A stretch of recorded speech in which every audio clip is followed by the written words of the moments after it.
I have hit record. You have hit start on episode 296 of Stand Up. Joining me today, Dr. Michael Mann, climate scientist, author of a very important new book, and Dr. Brian Rosenwald, who's a professor at the University of Pennsylvania, will talk to me about talk radio and Rush Limbaugh's a very important influence on it. I am Pete Dominic.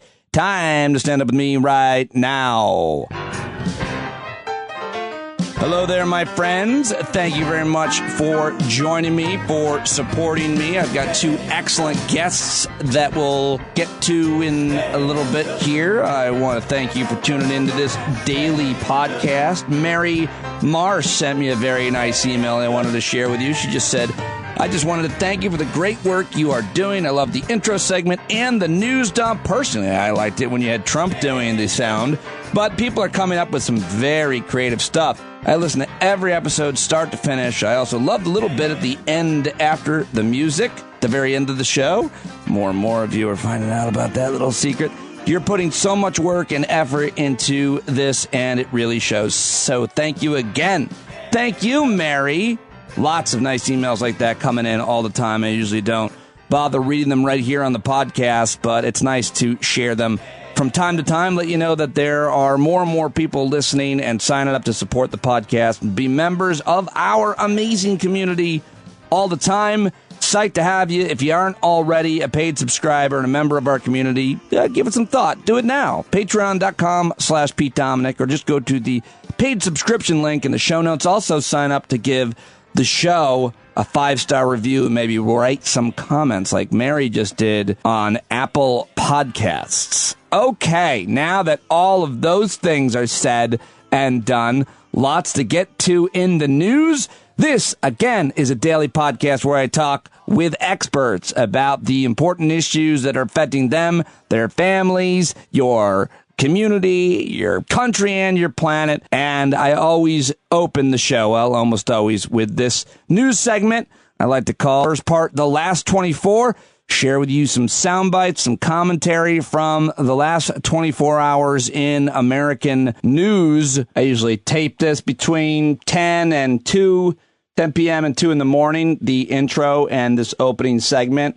So I get usually most of the news in here. And driving the day on Monday, the 21st, first and foremost and most horrifically, was the awful milestone that we crossed with 500,000 Americans dead of COVID. You also had the Attorney General's confirmation hearings and an announcement from the Supreme Court, basically a one-line statement saying Trump's taxes are going to go to a jury at the Manhattan DA. I'll get into all of those issues in this opening segment, play some clips and analysis for you, but I think we do have to start in Washington, D.C., where the cathedral there was playing church bells 500 times to mark the 500,000 deaths. And at 6 p.m., Joe Biden went out and spoke to the nation, and I'll play the bells and the president.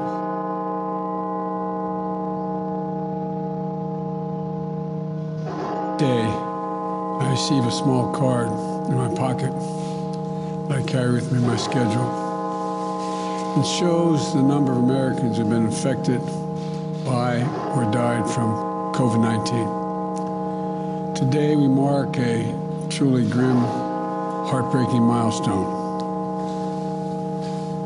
500,071 dead.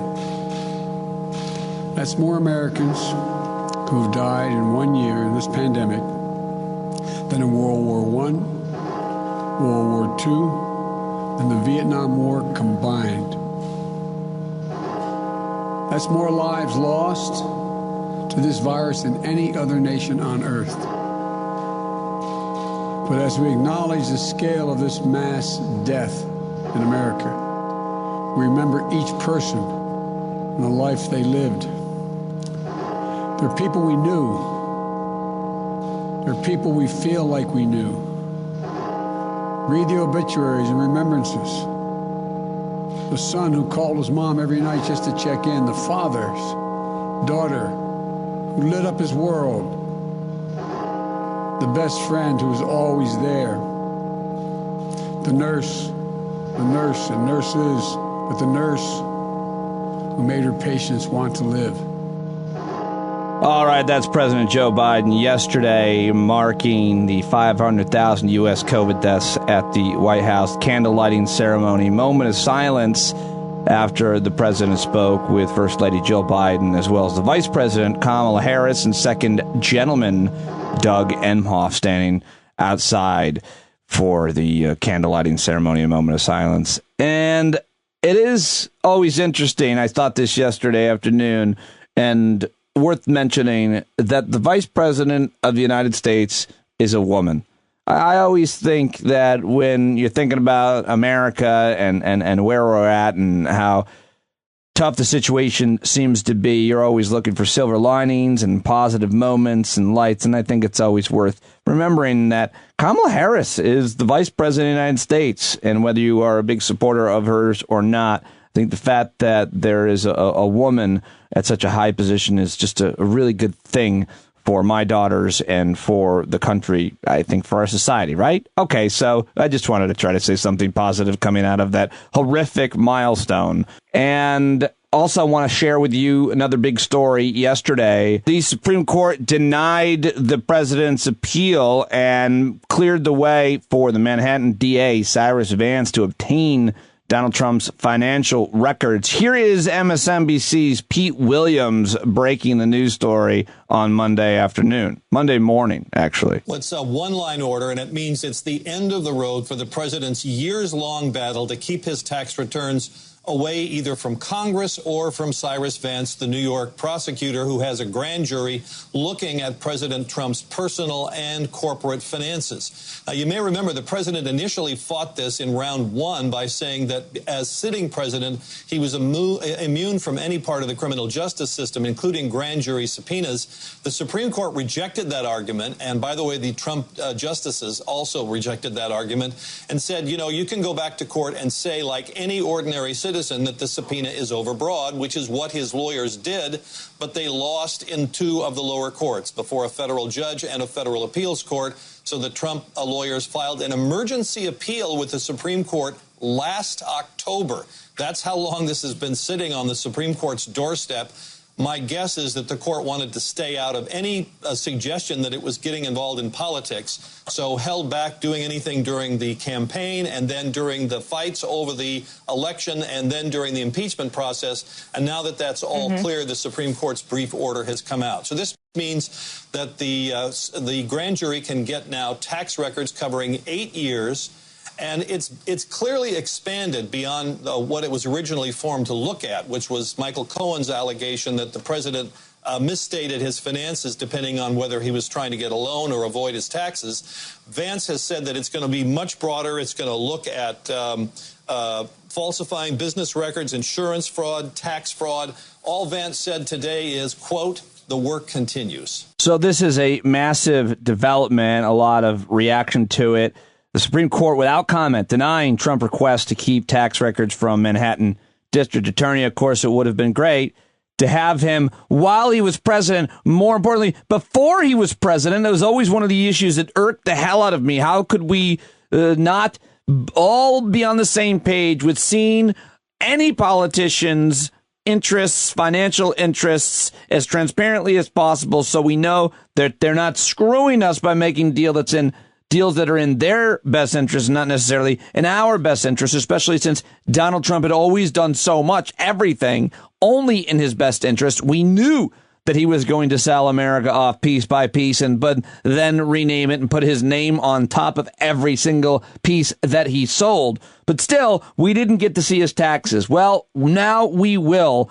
We will learn all of it. The prosecutors in New York are going to get Trump's financial records. Glenn Kirshner tweets, nice to kick off the week with some good news. Hashtag justice is coming. Joyce Vance tweets, this was the last legal hurdle for the release of Trump's tax returns. Manhattan DA, game on. This is the end of the road legally for the president to prevent the public from knowing what is in Donald Trump's taxes. Jonathan Chait, writing at New York Magazine, says Donald Trump apparently very mad that prosecutors are going to see his tax returns. Donald Trump's year-long quest to prevent the public, Congress, or law enforcement officials from seeing his tax statements came to a resounding end with a unanimous Supreme Court ruling. Jonathan Chait writes, he did not take the defeat in stride. Instead, the former president released a statement that, even by Trumpian standards, brims with anger. But Chait goes on to say the most conspicuous absence from Trump's statement is any explanation as to why he has fought so hard to conceal this information, which all his predecessors willingly disclosed. He goes on at great length about the prosecutor's motives for obtaining it without even gesturing at his own for withholding it. Journalists have pieced together enough about Trump's financial dealings to demonstrate the high likelihood that he has committed a series of financial crimes. There's probably enough to charge him with even without the tax forms. Giving Vance still more information certainly can't help Trump. His outpouring of rage that Manhattan District Attorney Cyrus Vance will finally have access to his financial documents suggests the only plausible reason for Trump's evident dismay. He is very scared of being charged with crimes. That's Jonathan Chait at New York Magazine. Now, here is Matthew Dowd, who was on MSNBC yesterday, where Nicole Wallace asked him, how do you see the decision today to make his taxes available to investigators? Well, to me, the decision was basically made this summer, and it just got delayed, as we saw through the election, and the Supreme Court finally made the final decision on it. To me, Louis Brandeis, the famous Supreme Court justice, said sunlight is the best disinfectant. Well, Donald Trump's about to face a galaxy of suns, and for the first time in his life in this. And I find it fascinating that taxes may finally be the way that Donald Trump is held accountable in all the things he's done throughout his life, because I find it fascinating because Al Capone, for all the bad things he did, was finally held accountable, ended up at on the rock out in California because of tax evasion. And so to me, the taxes are the perfect small example. I mean, obviously it's serious, but small example for all the things Donald Trump has done that basically tells the tale of Donald Trump. He lied to people to boost what he was worth, likely, in order to get loans. He lied and diminished the assets in order to pay less taxes. I think all of that's going to be revealed. That's why I think Donald Trump is so upset about all of this, because for the first time in his life, through every single relationship he's had in business and politics, as you say, he's never finally been held accountable. He did lose an election this time, and he is going to end up probably the most unpopular president in history, though I don't know how much he cares about that because he invents his own rankings in the midst of this. But he will finally be held accountable for the first time, because sunlight is going to shine on his tax returns. Well, maybe we shouldn't put too much faith into this the way that we did the Mueller investigation. My friends at the Gaslit Nation, Andrea Chalupa and Sarah Kendzior, are tweeting, Cy Vance serves the rich and powerful. Stop putting your hopes on him. They've talked about that a lot. And I actually quoted that tweet with, I smoked a cigar with Cy Vance at a billionaire's home in Aspen. Not kidding. To be fair, we had a good discussion about criminal justice reform. That's true. I was at the Aspen Ideas Fest. I was with Val. We went to this billionaire's home because you get invited to people's homes, the speakers there, and it was an interesting mix of people for dinner, including John Meacham. It was his cigar, and Cy Vance and his wife was there, and John Dickerson from CBS. It was a wonderful evening at a beautiful home, and so I hope that Andrea is wrong, and even though Cy Vance has let other very powerful people go, arguably that he's going to nail Trump on this. We'll see. Here is Andrew Weissman, who is also on MSNBC. He's a lawyer who was part of the Mueller investigation with his analysis on the news of Trump's taxes. So I think the decision today is obviously correct. I mean, it was so correct that it was done in a summary order. This was Trump for a second time going to the Supreme Court saying, stop the disclosure of my accounting records to the New York Manhattan district attorney. And the second time around, I mean, it was really a poor argument, particularly once he was former President Trump, because he couldn't make the argument that this was going to interfere with his carrying out his duties. So I think now all eyes need to be on Manhattan, because the ball is squarely in their court. They have now access to accounting documents that really can be a holy grail, as they were when we were putting the case together against Paul Manafort. They have hired FTI, an outside accounting firm that can go through these and I assume is being brought in to prepare to be trial witnesses. And they have brought in Mark Pomerantz, a king of the white collar bar here in New York, a very unusual move that also to me suggests that, this is as serious an investigation as there could be. All right. And let me just give you one more reaction for context, because you heard from a bunch of people, including the president himself. I told you his reaction. But here is the president's former consigliere, his former right hand, Michael Cohen, who was on MSNBC with reaction to this, former personal attorney to Donald Trump, delighted by the news that the former president is no longer going to be able to conceal his tax returns. Well, obviously, we don't know what the tax returns show because nobody has seen it as of yet. But you can rest assured that Donald Trump has done everything in his power within which to try to keep everybody, or at least the district attorney Cyrus Vance, from seeing it. Remember the Hans Christian Andersen book, The Emperor's New Clothes? I think we're going to need to see a sequel to that book called The Emperor Has No Clothes, because what will ultimately show is that Donald Trump, with the hush money payments, did not declare it in whatever way that you would declare it. I'm not an accountant, so I don't know, but I'm sure you can't deduct it as a legal fee or some other manner, which I'm certain that that's exactly what he did. And let me just give you one more piece of analysis from our friend Glenn Kirshner, who I'll get on the show to talk about all of this, including the Merrick Garland confirmation hearings. But here is a little bit from him on his YouTube page. Glenn Kirshner, folks. When we look at this story in combination with two other important data points, there is but one reasonable conclusion. Donald Trump is about to be criminally indicted. Here are those two other data points. This from the Business Insider, published just a couple of days ago. Manhattan's district attorney hired a top prosecutor who pursued mafia boss to investigate Trump. So that is a former federal prosecutor by the name of Mark Pomerantz, and he also happens to be an expert white-collar crime prosecutor. And here's the other data point. This from the Washington Post from a few weeks ago. New York prosecutor hires forensic accounting experts as Trump criminal probe escalates. So, folks, those three things in combination, the fact that Donald Trump's tax returns and other financial records are now in the hands of prosecutors in New York, the fact that the New York prosecutors brought on board an expert mob prosecutor and white-collar crime prosecutor to go after Trump, and the fact that the prosecutors in New York spent a whole lot of money, I can assure you, on expert forensic accounting witnesses.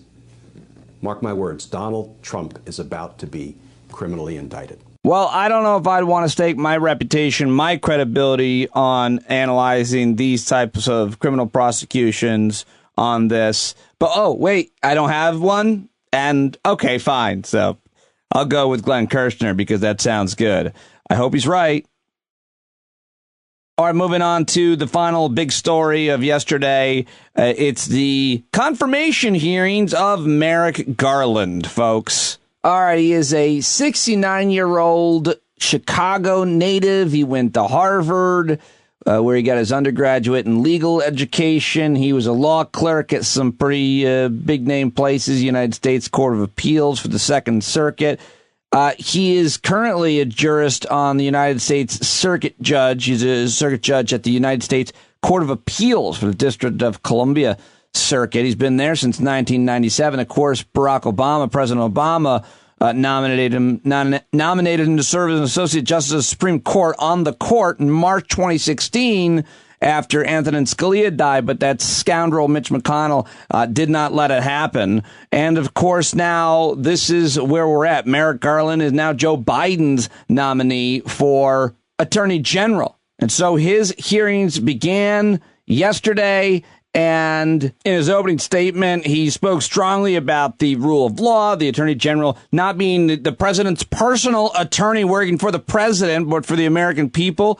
Talked about how partisanship shouldn't affect prosecutions, and he talked about the need to limit the communication between the White House and the Department of Justice the way it was supposed to always be, a powerful rebuke of the past 4 years. Here is a quick clip from his opening statement, and he's off to a good foot with me and other people who want to crush white supremacy because he named them at the Capitol. And the whole confirmation hearing, all the clips have this weird buzz on the line. It's not too intolerable, but here is Merrick Garland. 150 years after the department's founding, battling extremist attacks on our democratic institutions also remains central to the department's mission. From 1995 to 1997, I supervised the prosecution of the perpetrators of the bombing of the Oklahoma City Federal Building, who sought to spark a revolution that would topple the federal government. If confirmed, I will supervise the prosecution of white supremacists and others who stormed the Capitol on January 6th, a heinous attack that sought to disrupt a cornerstone of our democracy, the peaceful transfer of power to a newly elected government.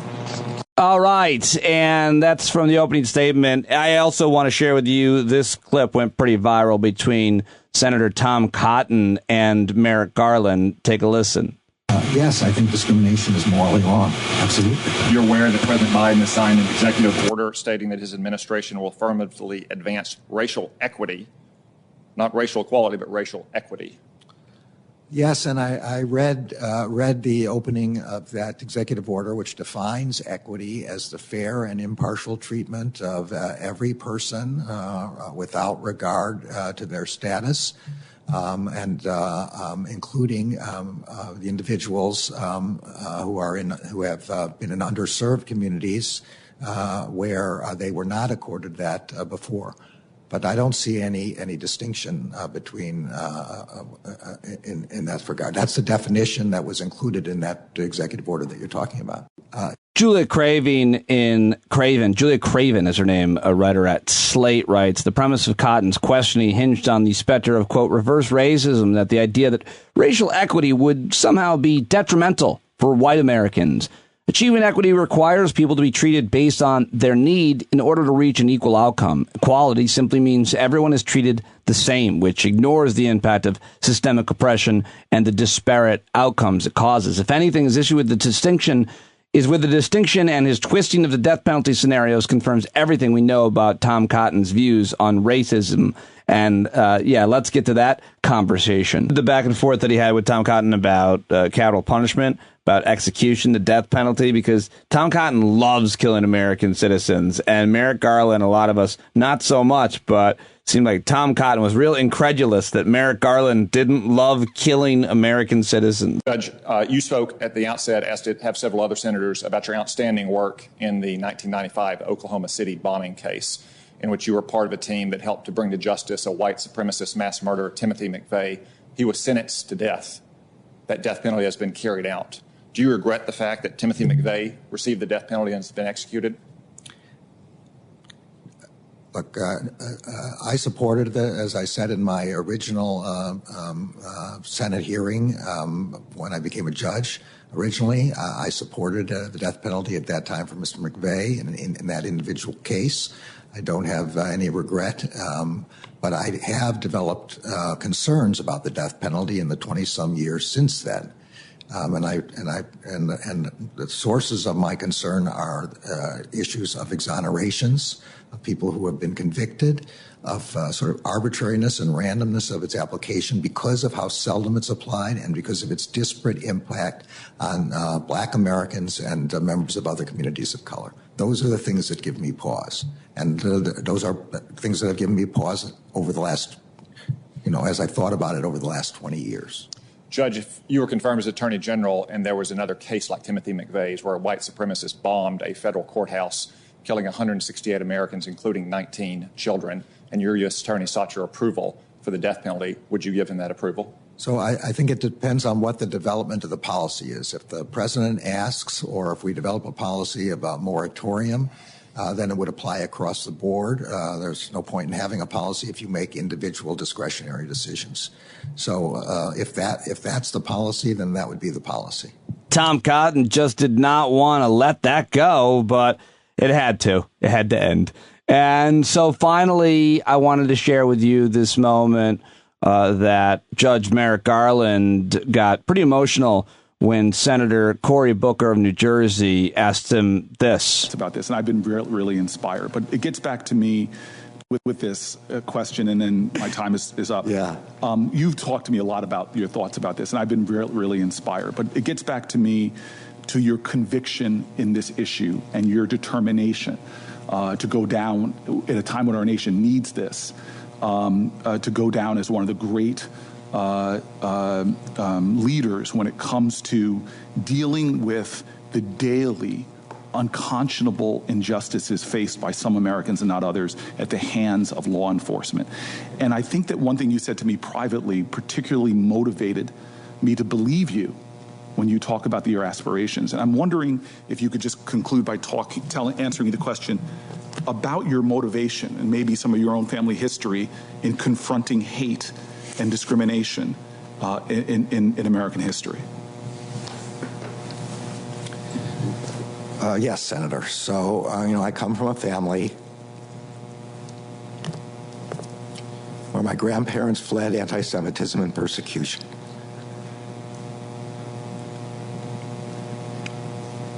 The country took us in and protected us. And I feel an obligation to the country to pay back. And this is the highest, best use of my own set of skills to pay back. And so I want very much to be the kind of attorney general that you're saying I could become. And I'll do my best to try and be that kind of attorney general. I believe your heart, and I'm grateful that you are living that Micah mandate. What did he say at the end there, Cory Booker? I'm glad that you're living at the I don't know what he said. If anybody knows what he said, play it back and let me know, because I listened to it like 5 times. Okay, that is your last 24, and now it's time for your news dump. And today's jingle again comes from Dan McDonald, everyone. If you missed my little jingle and you need a little bump, well, it's back to usher in today's news dump. Dan McDonald is back with another news dump intro. Write your own and send it to me. standupwithpete@gmail.com. It ain't COVID, it ain't political, but it is important. Time for the rapid fire news dump. All right, let's start in New Jersey, where, New Jersey has legalized recreational marijuana. Yes, that's right. The state just 5 minutes from my house now will be selling weed. 14 states and D.C. now have legalized cannabis. New Jersey state legislature approved a series of bills Monday that regulates the sale of cannabis to anyone over the age of 21. Governor of New Jersey, Phil Murphy, said he'd sign the bills later in the day. The legislation establishes an industry that brings equity and economic opportunity to our communities while establishing minimum standards for safe products and allowing law enforcement to focus their resources on real public safety matters, according to the governor. That's from his statement. And the Virginia state legislature is set to vote on a bill that would legalize marijuana in their state, and Governor Ralph Northam has expressed support. Come on, New York. Let's go to the failed drug war, drug trafficking, an issue I've always been fascinated by. And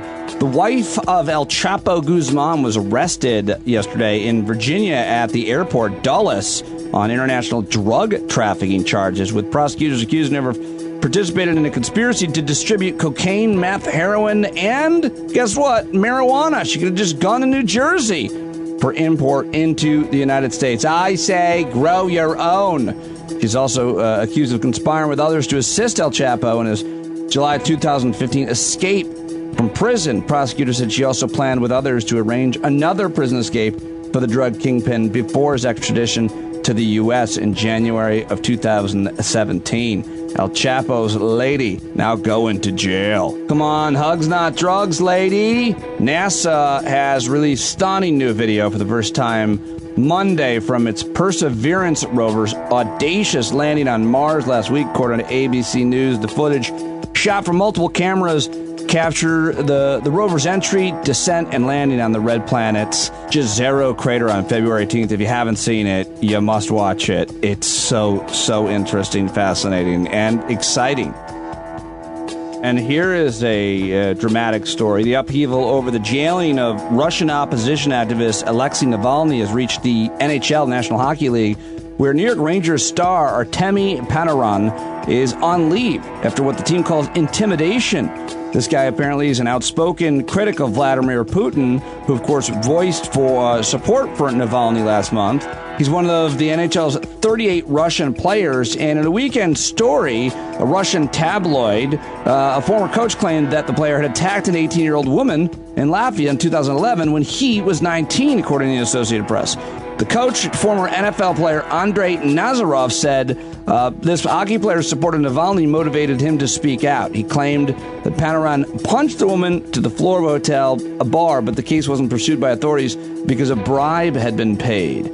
Now, he's vehemently and unequivocally denying any and all allegations in this fabricated story, according to the Rangers. They say it's clearly an intimidation tactic being used against him for being outspoken on recent political events. Wow, what a crazy story. I'm going to keep following that one. Mentioned the death penalty earlier, and I just spoke with Sean Perryman, who's running for lieutenant governor of Virginia. I'll play that at some point this week. But here's news from Virginia. They have become the first southern state to end executions. How about that? Mentioned Ralph Northam twice in today's news dump. He's going to sign the measure into law, making Virginia 23rd state to stop execution and legalize marijuana. Not bad for a guy that got caught in blackface and decided to stick around. And finally, another interesting and I think happy story. In Utah, a city there, Heber City, is offering people with parking tickets a creative fix. They're going to nix your parking tickets for any violators who donate at least 5 non-perishable food items. Apparently, over the past few weeks, police there have doled out upward of 300 parking tickets to those who parked in the street, despite a ban on doing so during the snowstorms immediately after.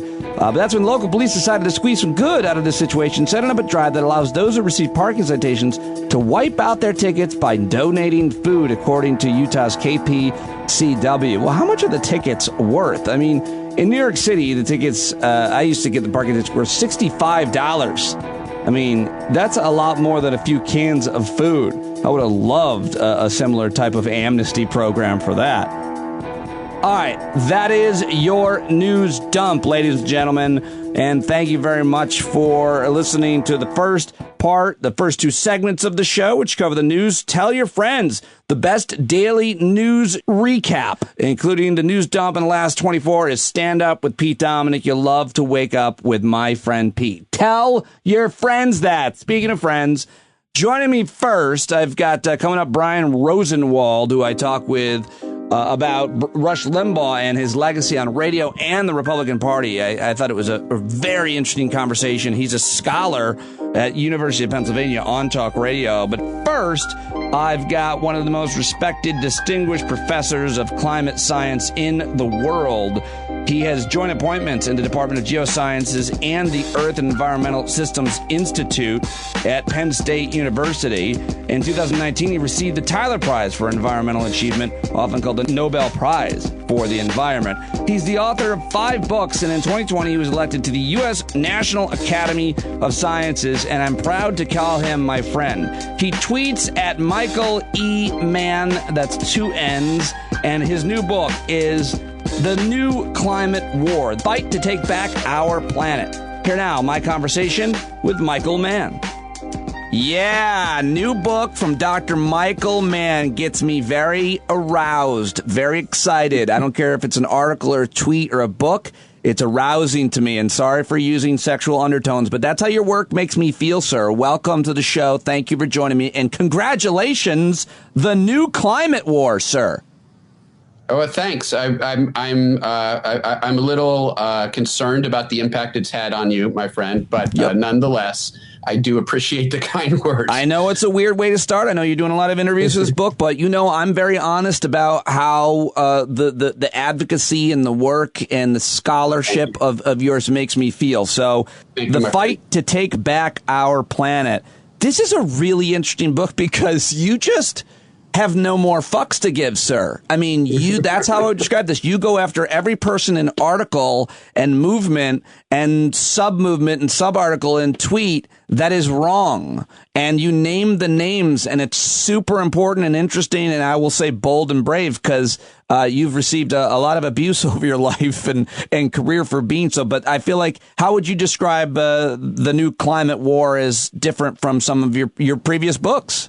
Yeah, well, thanks. I do try to take bad actors to task, and not just bad actors, but, well-meaning folks who have been played. And in that case, those people are victims, but I want them to realize they've been played. And so that's part of the intent of this book. The reason I wrote this book is, look, we're so close. I think we all feel that. We all know that now. The Biden administration has been far more aggressive on climate than I think any of us expected.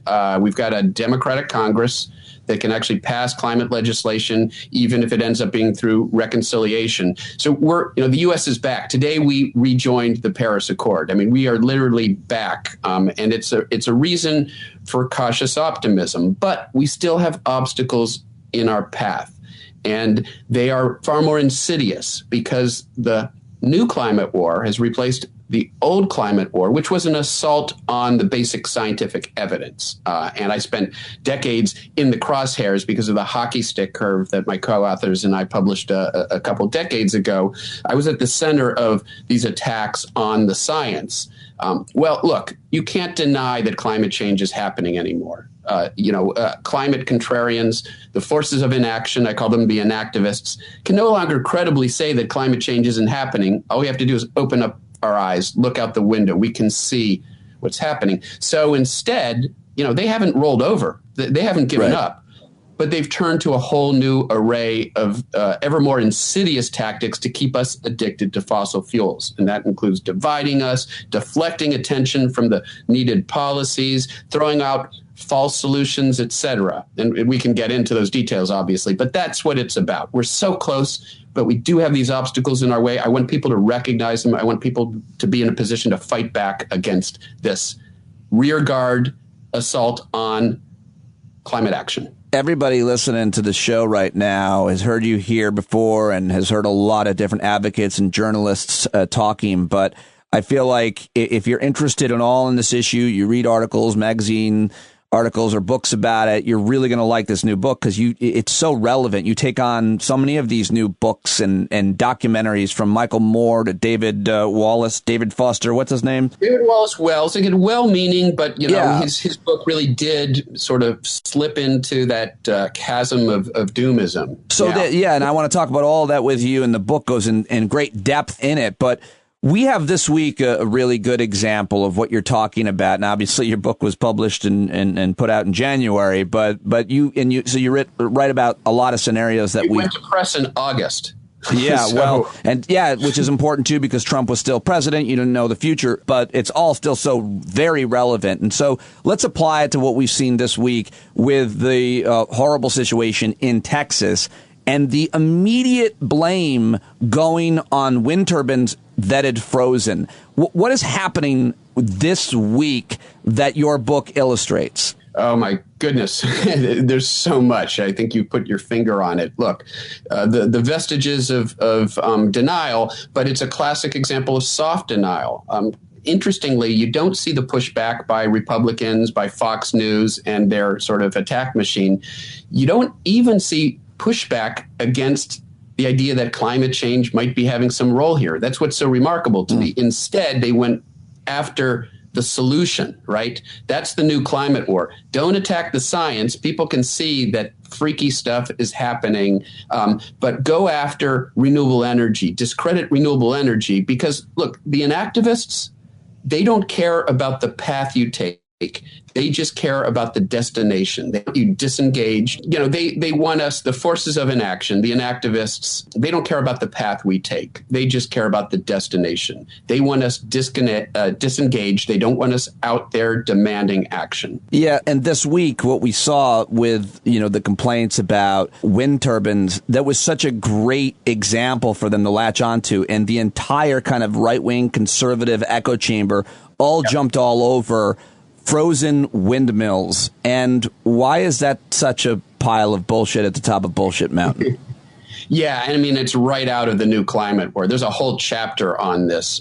Look, anything they can do to discredit renewable energy, because they know that is the death knell. If we move toward renewable energy whole hog, if we dramatically turn in that direction, they lose out. The fossil fuel industry, they're finished. And so they've done everything they can to discredit renewable energy. And what's so ironic about this episode is it was actually first of all, it was sort of Republican politics. We don't want any regulation. We don't want to have any commerce with other states when it comes to energy, because that would, then we would be potentially open to being regulated by the federal government. And so they won't take energy from other states. It's absolutely bizarre.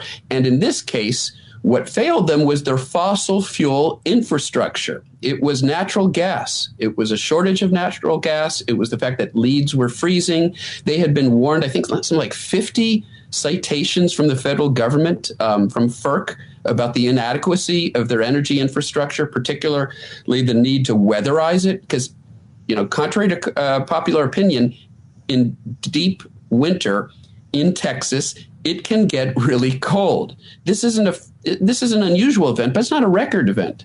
This is the sort of deep freeze that used to happen regularly in the 1960s and 1970s. We've warmed the planet up so much now that it happens far more rarely, but it does still happen. They weren't prepared for it. And it was the fossil fuel infrastructure that failed them. So what do? They engage in a classic deflection campaign. We don't want you looking at the fact that natural gas, fossil fuels, and our dependence on them is what failed us. So we're going to claim that it was freezing wind turbines. Yeah, that sounds good. We'll claim that the wind turbines are freezing. Like maybe 10% of them froze up, and in part it's because Texas hasn't weatherized their infrastructure. But actually, solar and wind met their commitments. They performed during this event. It was fossil fuels that failed them, and so it's distraction. Abbott, their governor's a climate change denier. Yeah. And it's not surprising that as we move on from denial to these other, tactics, they're doing everything they can to blame renewable energy because they don't want you focused on the real problem here, which is our addiction to fossil fuels. You call it a classic deflection campaign, and you write about the deflection campaigns of the past. Talk to me about the the Crying Indian, Coca-Cola, and Madison Avenue that you write about in your new book. Yeah, you can't make this stuff up, can you, Pete? It's a remarkable example. I didn't come up with it. There's some great journalists who sort of, unearthed this story. And so if you grew up in the early 1970s, I think I was like 6 years old when this commercial appeared in 1971. It's called The Crying Indian. Of course, it's a Native American. And it was this Native American who was rowing his canoe along a river where there was refuse that's been strewn, bottles and cans. He ends up getting out of the canoe, climbing out onto the embankment. A passing car throws a bag of trash that lands at his feet, and bottles and cans splash out. And the camera zooms in on him, and a single tear drips down his face with the tagline and the voiceover, like Rod Serling-like voiceover. People cause pollution, only people can fix it. And to me, to a young kid at the time, it felt very empowering. It's like, yeah, we need to clean up our environment. We'd been had, what we thought was an environmentally conscious public service announcement, and a number of environmental groups had initially signed on. Environmental Defense, for example, had signed on to this campaign. But within a year or so, everybody realized they'd been had. It was a PR campaign hatched on Madison Avenue by Coca-Cola and the beverage industry to defeat bottle bills, They didn't want bottle bills passing in the states, put a deposit on bottles and cans. You'd have to return them. They'd have to process the returned bottles and cans. It would hurt their profits, right? So they engaged instead in this massive deflection campaign to convince us we don't need regulatory solutions to this problem. We just need individuals to behave better. And thanks to that very successful deflection campaign, we only have, a dozen bottle bills in the States. There's no national bottle bill. And we have one of our other great global environmental crises in plastic pollution, thanks to the deflection campaign by the beverage industry. Well, the fossil fuel industry took that playbook and ran with it. And that's why we hear so much about all the things that we can do as individuals to solve climate change and much less about what we need fossil fuel companies to do. Right. That leads us to the next chapter in your book about why we hear so much about what we should and could be doing as individuals. This chapter is so well named. It's called It's Your Fault. And boy, I loved reading this chapter. It really helped me understand both the strategy and my own kind of conscience about things. I've always talked about what I've done as an individual publicly, not only to virtue signal and make myself sound great. I've also been honest about my hypocrisy in terms of eating animals and so on. But I've done it just to tell people that these are things that can be done. These are things that... But the argument has always been, even though I make certain choices as an individual, what we need is policy choices. What we need is government regulations so that we all, it can't be about a personal choice. And the argument has been that we're hypocrites if we don't do the right thing individual. If we get on a plane, we can't possibly care about climate. This is such a good chapter. It's your fault. It's clearly fault. Wrong because Ted Cruz does care about climate, and that's why he got on a plane the other day, because he wanted to get to a warmer climate. So, there's something there. That was the worst kind of waste of fuel, because number one, the plane had to carry his silly carcass. But number two, he didn't even stay in his destination. He just turned right around and came back and burnt more fossil. Like, if you're going to go anywhere in a plane, either get paid for the gig or have a good time. Don't just turn right around. Yeah, you can't make these things up. But sorry, I didn't mean to interrupt you. That's fine. You got me going. So, yeah, it's your fault. What are we being told, and how should we hear it and apply it? Yeah. So, as you said, and it's great that you say those things to your listeners, that you tell them the things that you do to minimize your own environmental footprint, because we should do that. And it's not just virtue signaling. It's trying to be the change that you want to see in the world, right? Yep. And that's entirely understandable. And we should do those things. They often save us money. They make us healthier. They make us feel better about ourselves. Set a good example for other folks. But, as you say, but we can't allow that to be framed as the solution in its entirety. We need policies that get us there collectively, because neither you nor I can put a price on carbon. We can't impose subsidies on renewable energy or get rid of subsidies for fossil fuels.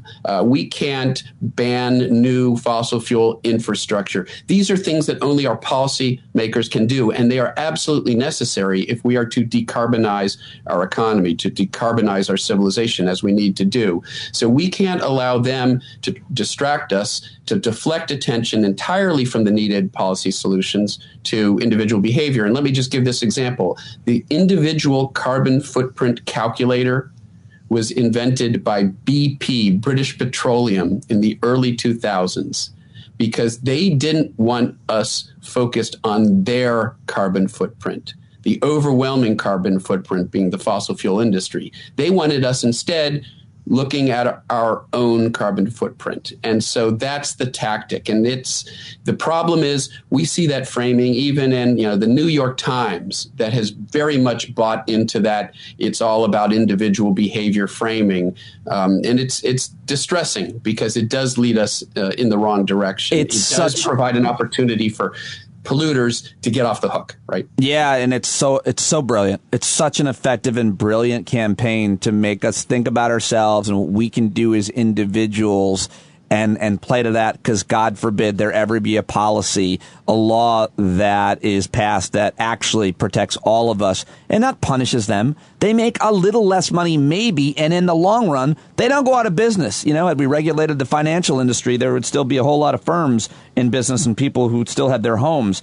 I'm starting to rant. You write. Well, let me make one other point there, Pete, because you did, as you said, it's a brilliant strategy, and not just for the reasons we've discussed. It's actually not a twofer, but it's a threefer. Because that strategy, first of all, deflects attention. If we're arguing with each other about our individual carbon footprint, and we're pointing fingers at each other, and we're carbon shaming each other, well, then we divide the community. It's divisive. And so it's a divide and conquer strategy. We no longer present, climate advocates no longer present a united front demanding action. It deflects attention away from the needed policies towards individual behavior, and it is very useful to them to discredit many of our opinion leaders in the climate movement, Leonardo DiCaprio, Al Gore. If you can tar them as hypocrites, then you discredit them as messengers. And so it's a truly insidious campaign. I've always been irked by that idea that because Leonardo DiCaprio and Al Gore fly around on private jets and have huge homes or several homes or anybody else, that they are hypocrites. Because fine, they're hypocrites.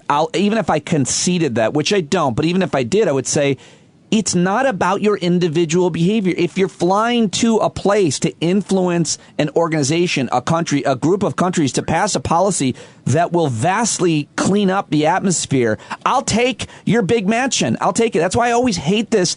Why are you listening to Al Gore? He's not an expert. Leonardo DiCaprio. Now they're going after Bill Gates. He's not an expert. And we could talk about Bill Gates' new book. But they're all people like me who have access to experts like you. We're talking about the science that you do with our platforms. That's a good thing to do, regardless of whether you eat meat or fly around on planes. Absolutely. And here's the thing. Most of these attacks are built on lies anyways. They distort, the truth. Al Gore runs his entire operation, climate reality, all that out of his home. And so actually it has the carbon footprint of a typical business, not an individual, because he runs his business out of his home and he purchases offsets. They're not perfect. Leonardo DiCaprio, look, they're not saying, hey, we have to live off the grid and we all have to be vegan. If they were telling us that we have to do those things and they weren't doing them themselves, then they'd be hypocrites. But that's not what they're saying. They're saying we need to work to change the system. We need to work within the system that exists to decarbonize our civilization while we work to change that system for the better. There's no hypocrisy in what they're saying, what they're doing, and what they're asking us to do.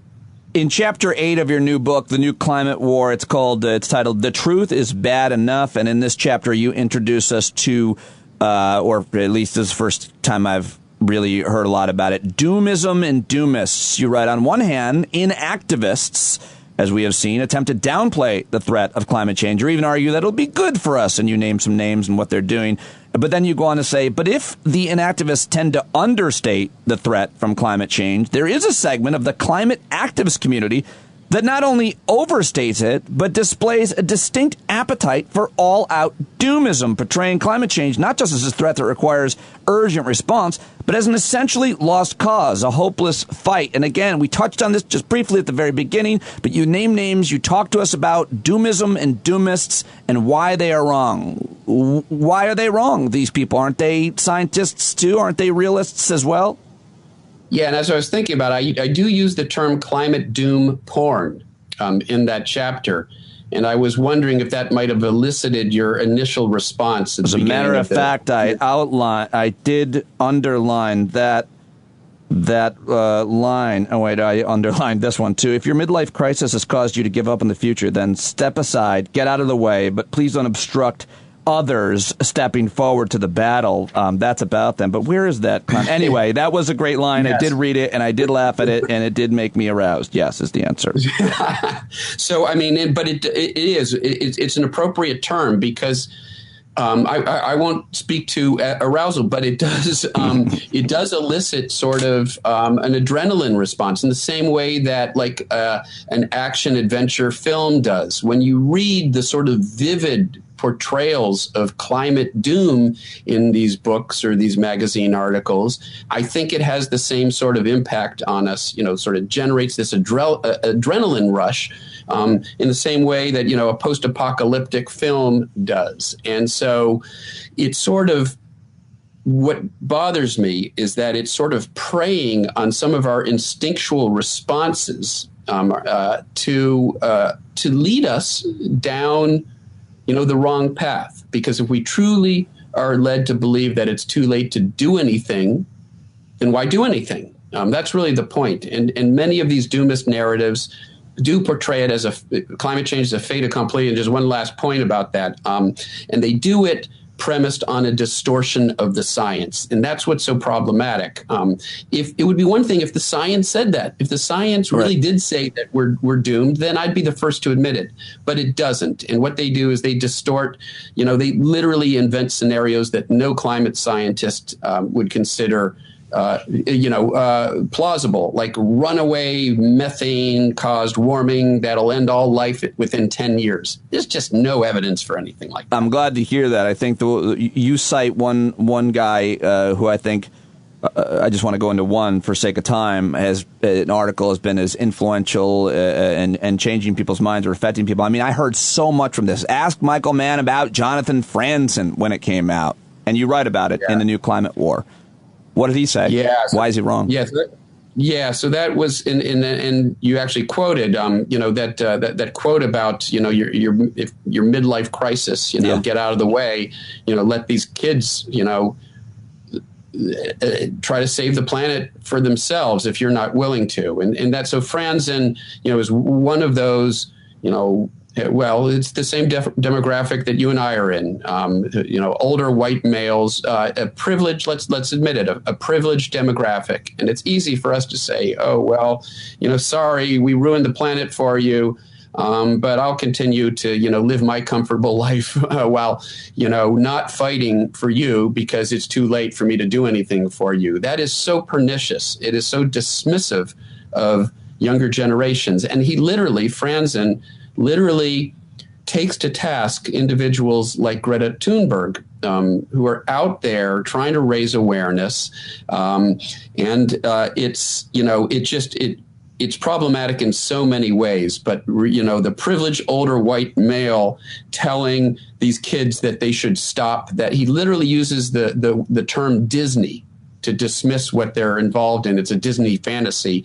He uses it so many times that, as I say in the book, it's surprising he doesn't have to pay royalties to Disney. Yeah. And it's really off-putting, and it's unhelpful, and it really is disabling. It leads to disengagement, which today is as dangerous, if not more dangerous, than outright denial. So I want to ask you, with the time we have left, two more big questions. One, this book was published, you turned it in, in August? And it was published in January. You didn't know, obviously, what was going to happen with the presidential election. I'm sure you had a hunch, but it was closer than many of us thought. Nonetheless, what did we lose?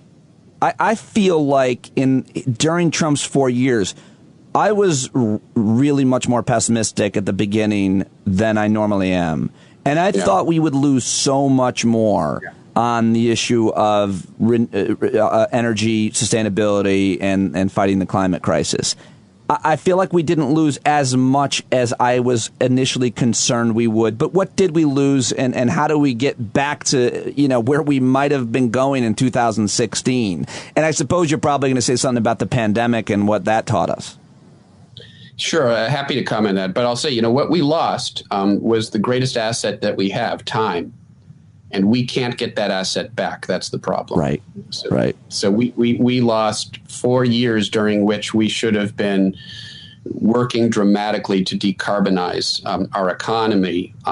And look, if we had If we had had a President Clinton who acted on the climate crisis and supported climate policies, we would be well along that path to keeping warming below truly dangerous levels. We often point to 3 degrees Fahrenheit, 1.5 Celsius, as sort of the point at which we start to see the worst impacts of climate change. It would have been easier to do that. Now, because of 4 years of inaction, even if we undo the damage that was done, and that's what the Biden administration is doing right now, undoing all of the damage that was done by polluters who had free rein during the Trump administration. They were writing our environmental policies. They were dismantling our Environmental Protection Agency. They were undermining policies and environmental policies that had been put in place by Richard Nixon. That's how bad it was. So we've got to make up that lost ground. We've got to, now get back on the right path. But we lost 4 years of critical time where the United States was not leading. And that's so critical. Now that's back. We are leading once again. We've signaled to the world we're serious. I think that's going to bring other actors on board. But we lost valuable time, and we have to work so much harder now to decarbonize our planet. I feel like Trump didn't live up to his promise of crystal clean air and water. I like crystal. I'm sorry. Well, you know what? He did live up to his promise of bringing back coal. Oh, no, wait a second. No, coal underwent a death spiral under Donald Trump. Sorry about that. Yeah. I would love to talk to you about, and we'll have to do a part 2 on the book, but I'd love to talk to you about where every single kind of energy source is and your thoughts on nuclear and other things. But I just want to get to the last chapter, which is optimistic and offers solutions, titled Meeting the Challenge. You say changing the system requires systemic change. That's so hard to do, Michael. Incremental change is so hard to do. And I know that's how you think it needs to happen, and I agree, because you don't just have change overnight. Incremental change leads to more comprehensive change. But what do we need to do? What do you want to focus on here at the end of our interview that you focused in detail on at the end of your new book? Yeah, no. So as you alluded to, the book went to press in August. We didn't know where we were going to be, but if you read the last chapter, we sort of navigated that pretty well. I mean, what we anticipated is sort of where we are, that we would have a Democratic president in Joe Biden, most likely, and a divided Congress, not a huge Democratic majority. And so what that meant was, and it turns out that's what happened, right? Biden won the presidency. He's been far bolder on climate than we expected. So that is, a real plus. He's used executive actions in a way that no other president has used, literally coming as close as you could to implementing AOC's Green New Deal through executive actions. You need legislation to complement that to really do it. We've got a 50-50 Senate. We've got, but a Democratic majority leader who can bring a climate bill or set of bills to the floor. And that wouldn't have happened if it wasn't for those 2 Senate races in Georgia. The difference that made was that we can now have climate legislation come to the floor, be voted on, and even if it's through reconciliation, passed. That's huge, because that legislative component, which is where we need carbon pricing, stimulus, support for renewable energy. Those are things that there's a limit to what the executive branch can do. We need legislation. I think we're going to get that legislation. It's not going to be a Green New Deal, not through a 50-50 Senate, but we're going to get meaningful climate legislation through that will set the stage. Who knows, 2 years from now, larger Democratic majorities, we might be able to pass an even more an even more expansive, climate bill or set of bills. We'll be able to do more, but let's get what we can now to complement what the executive branch is doing. But more than anything else, it's the United States returning to the world stage, setting the tone for the rest of the world, putting pressure on intransigent actors like Prime Minister Scott Morrison of Australia, who has been sort of a climate change delayer. He pulled a Ted Cruz. Do you remember? I think you were in Australia when this happened, I think, right? Yes, like there was the worst of the wildfires and the dude went on vacation? Yes. No, in fact, I tweeted last night that what if Ted Cruz and Scott Morrison were to meet during simultaneous disasters in their own, states, countries, on a tropical island, it would be a political scandal of epic proportions. It would be the perfect shitstorm. It would probably be Jeffrey Epstein's island. I don't know. I just had to make that much worse, because what island with those two cretins? All right, sorry. But let me, just one more point on that, which I think is we can talk, and your book talks all about different policy ideas and scientific truths and so on. But we talk about individual things that we can choose. But can we agree that, Michael, the most important thing that we can do is work to elect leaders who believe in science and will actually pass legislation and create policy and regulations that do everything that you're writing about here? The best thing we can do, in my mind, is elect those types of politicians and leaders. Do you agree? Is there something I'm missing? Absolutely. With one small sort of modification. That's the least that we can do in that regard. Elect them, but the other thing we can do is hold them accountable, right? Because even those that we consider our friends, as you know, won't always do the right thing if there's enough special interest pressure on them not to. So we have to keep that pressure. And we have to continue to use our voice in every way we can, not just with our vote, but as citizens demanding action. Michael Mann, go get the new book right now. You and I have been talking for a really long time, and by the way, I really appreciate the shout out. You put me in the thank yous, which was just made me feel amazing. Thank you so much for joining me today, and I look forward to continue the conversation about the book when I finish it. And congratulations, appreciate it, pal. Yeah, me too, Pete. Always a pleasure. There you go. The great Dr. Michael Mann. What a great friend and asset he is to have here on the podcast. The fight to take back our planet. So good. Cannot put this one down either. I've got it all dog-eared. I'm really enjoying it and learning so much from it and him, as I always do. Okay, now I wanted to speak with Brian Rosenwald, who I hadn't talked to on the podcast, but he'd reached out to me a couple times about talking about a couple of other issues in the past, and since I started, he's always been really supportive of me. I've enjoyed our conversations and interviewing him in the past. He wrote a great book called Talk Radio's America, How an Industry Took Over a Political Party That Took Over the United States. And he's a total talk radio nerd and really a scholar, and so good about talking about all of it and the rise of conservative talk radio and how it's changed American politics and American life. And I just love talking to Dr. Brian Rosenwald. You can find him on Twitter at BrianROS1, at BrianROS1, and definitely get his book. I hope you enjoy our conversation. I certainly did. All right, there he is, the scholar himself, a scholar on talk radio and politics. There's not many people who do what you do, and so I'm very happy to have you, and I think you're one of the smartest guys doing this. Am I right about that? There's not a lot of people who share your kind of academic background.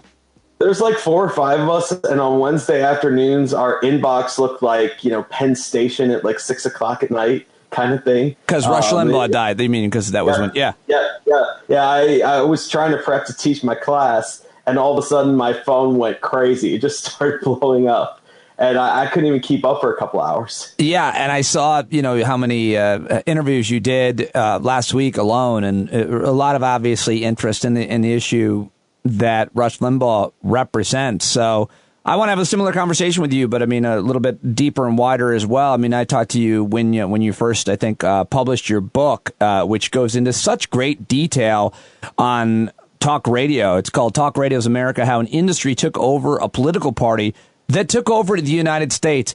I really think it's the most important thing. I really do. I think the subject that you're an expert on, I bring it up and force it into almost every interview, trying to convince often very smart, intellectual policy experts the power of not only obviously terrestrial talk radio, but YouTube and all these kind of right-wing influencers and outlets. And I'm not sure people still, what do you think? Do people start to understand the power of media on the Republican Party?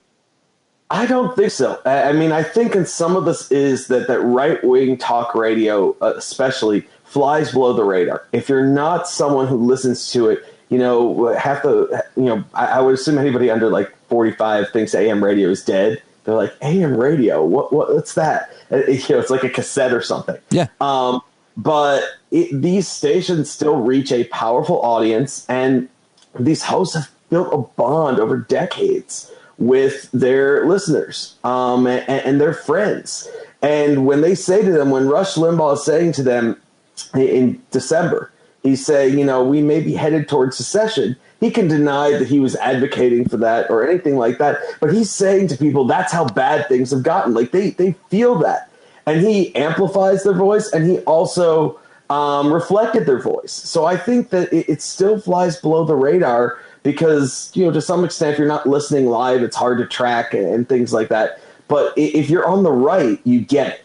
Yeah, well, if you're on the right and you're running for office, you definitely get it. It's so weird that like liberals and kind of middle of the road political analysts don't really understand it. Everybody on the right understands this. And you could think of like, you could just tell the story through the eyes of the last, you know, 3 Republican speakers of the House, Ryan, Boehner, and Gingrich, and how they had to manage their Republican caucus based on what Rush Limbaugh told them was okay and not, and to, you know, another extent, Mark Levin and Sean Hannity and so on. They all know. What do they think about how much power? What does John Boehner think about how much power Rush Limbaugh has? Oh, I mean, Boehner, he gave some of the best quotes on this, you know, when he did that one profile of him where the Politico reporter Tim Alberta sat down. Well, Boehner had a pack of Camels and some red wine and just went.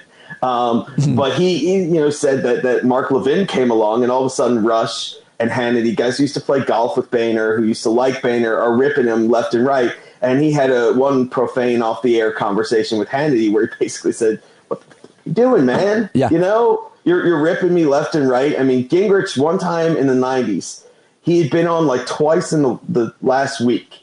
And with Rush. With Rush. And he's driving on 95, going down 95 to go see his daughter. And Rush talked about something, some IRS policy. And Gingrich pulls off to the side of the road to call in and assure him he's going to take care of it. And then even Dennis Hastert, the speaker you didn't mention, because he was kind of quiet and we learned later was a monster. But, you know, when the Mark Foley scandal broke, which ended up being real eerie when Hastert gets, you know, when the truth comes out. Yeah. But this is this, you know, what did you know when kind of scandal. And where does he go? He did like 11 talk radio interviews in that week. He didn't talk to the mainstream media, but he went on with Rush and he went on with all these guys. Even, you know, Ted Cruz goes to Cancun. Not a good decision. That's our tip for the week, right? To all the listeners out there. You run for office, your whole state's iced over and without power and water. Don't go to Cancun. Well, Brian, it's a lot. Let me just take a second. It's way less than that. Right now, during a pandemic, if you take a trip and you tell people, we will COVID shame you. I mean, you're not supposed to go anywhere. Anybody is not supposed to travel out of their state because you don't want to spread the virus. And if you do, I'm not saying it's right, but you'll be shamed. So if you're Ted Cruz leaving the country during the pandemic and when the state's frozen, yeah, don't do that. But yeah, sorry, go ahead. But where did he go? He went to Hannity. He went to Hannity for his big, you know, interview. To say, hey, you know, and the reason these guys do this is, yes, it's kind of funny, it's reflexive, but it's also that if you go on with a conservative outlet, they're going to ask you friendly things, and then you are going to, you know, the mainstream media needs quotes, and in a lot of cases, they get them from those talk radio interviews. And this is the base. They know that's where their base is. Their base is literally listening to this stuff all day, every day, and watching Fox and reading Breitbart. And they care about that a lot more than they care about, you know, the nightly news. Let's talk about the practical effect it has on actual governing and governance. You have a great piece I mentioned at the Washington Post, but your book goes into detail on this and to a further extent your entire career in scholarship about the actual effect that talk radio, especially media, right-wing media especially, has on actual governing, actual deal-making, potential compromise, getting things done or undone for the American people. Talk to me about that. It makes it nearly impossible because here's the thing. We have a very divided country. We have rules in Congress that empower the minority, like the filibuster, where you got to get 60 votes to pass anything. Okay, even when you had unified Republican governance, they couldn't just steamroll Democrats, right? But if you're the average talk radio host, your job is to put on a good show. Your job is to be engaging, entertaining, to reach out through the radio and grip that audience and keep them tuned in. And the audience doesn't want to hear, well, look, guys, we won all those elections, but, there are all these rules that they've got to compromise with the Democrats, and we got like 50% of the vote. I just bored people saying that, right? So they go out and say, if these Republicans would just fight for you, they can roll those Democrats over, or they don't have to cut a deal. Limbaugh, during the fiscal cliff in 2012, Obama wins re-election. Democrats gain seats in both houses of Congress. You got this artificial grouping of spending cuts and tax increases that everyone says is going to be really bad for the economy. Boehner makes an offer to Obama. He doesn't even cut a deal. He makes an offer, and Limbaugh calls it a seminar in surrender. Because as far as he's concerned, governing doesn't matter. He had no responsibility for that, right? So what ends up happening is these guys can't govern because they're worried about their next primaries. And in most places, the primary is the most important election that they've got. It's not the general election. So what ends up happening is that you just can't govern. You get guys saying, God, I would be for that, but I'm worried I'm going to lose my next primary. They call them the Hope Yes, Vote No caucus. You could call them the spineless caucus, but it really is a governing problem. We can't address our problems because the 30 or 40% of Americans who are the Republican base, who are consuming huge amounts of conservative media, are the only constituents who a lot of Republicans care about. So well said. I think that the other practical effect generationally is, and this is, I forget if you've written about this or talked about this, I'm sure you have, but the idea that there's a lot of people now serving in Congress, in office, local, state, and at the national level, that were raised by Sean Hannity, Rush Limbaugh, and I'd argue now Alex Jones as well with some of the QAnon people. And when they are raised by a radio, meaning their brain, their political theories are cultivated and influenced and frankly radicalized by a radio talk show host, and then they get in office, it's kind of a rude awakening. And I'll give an example of this because I remember Senator Ron Johnson actually wrote something about this for the Daily Beast years ago. Senator Ron Johnson was on the radio. I was driving home listening to it with Mark Levin, and Mark Levin was demanding that Ron Johnson do something that, as a senator, Ron Johnson had no ability. There was nothing that he could do. He was saying, you have to take a blowtorch to this. And Ron Johnson was like, we don't have blowtorches. We don't have any. That's not a lever of power. My point is, Ron Johnson is a senator who thinks the way he thinks because of Rush, because of Hannity. And then when he gets into power, into office, and has to answer to Levin or any of them on their show, they can't possibly do what is being asked because it was never about governing, because Rush, Levin, Hannity could care less about winning and getting things done. They only care about ratings, and they actually like when their Republican leaders are out of power because they get better ratings. How am I doing? How is that? That's 100% right. When people are upset, when they're scared, when they're worried, they look for a clubhouse. They look for the neighborhood bar. So they tune in to conservative media, and it gives them a target. Whether it's Joe Biden, Barack Obama, Bill Clinton, they love having a target. And you're right. A story that I heard from a high-level Republican staffer, he said, when I was in high school, I used to love it when Limbaugh would go on vacation because his vacation replacement was the congressman from Orange County by the name of B1 Bob Dornan. And Dornan was a great soundbite machine because he had been a broadcaster in like the 70s, and he was out there. And he said, I used to love it because Bob Dornan just gave me a thrill. And he said, flash forward 25 years, I'm a senior Republican aide, and my boss is pleading with Roger Ailes, stop putting Louis Gohmert on television. And Louis Gohmert is like the modern equivalent of Bob Dornan. He throws bombs. He doesn't care about governing. He has built up a lot of fans on the right because he's good with the soundbite and loves to go on conservative media. And he said, my God, this is what the staffers used to think when Dornan would come on and drive their bosses crazy because these guys are the media stars. And that goes for Ted Cruz. It goes for Jim Jordan. It goes for all of these guys who have become superstars without the ability to really write legislation, to cut deals, to understand how Congress works. And, it's easy to say steamroll the other side. It's easy to say take a blowtorch to it. But the system makes that hard. And the divided country makes that hard. And this is why we have decaying roads and bridges, even on things that we all agree, we want roads that aren't terrible. We don't want the potholes that engulf our cars. Nobody likes that. But we don't deal with it.